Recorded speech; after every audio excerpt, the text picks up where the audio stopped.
Some people will have heard me wax lyrical in the past about how in my earlier days, I was a little bit cynical about the extreme focus on reporting, which to me seemed like it was at the expense of the substance of what we do as companies.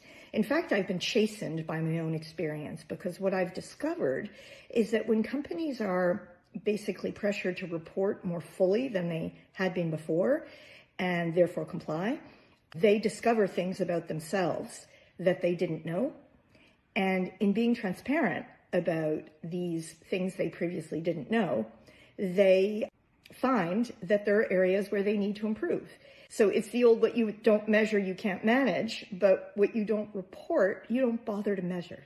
And so this really sets off a virtuous chain, which certainly in my own personal experience as board director, I've seen lead to much, much better substantive results, because companies have started to report, started to look into in much more detail the reliability, the credibility, the comprehensiveness of the data that they're collecting.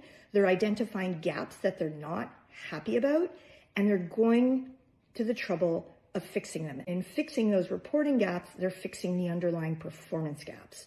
So this is really a good demonstration of how the reporting tail wags the performance dog, if I could be so cliched. So overall, I do think that this focus on reporting has been a good one, because you can't prescribe what people do with any kind of accuracy, but you can certainly be quite a bit more prescriptive about what they disclose.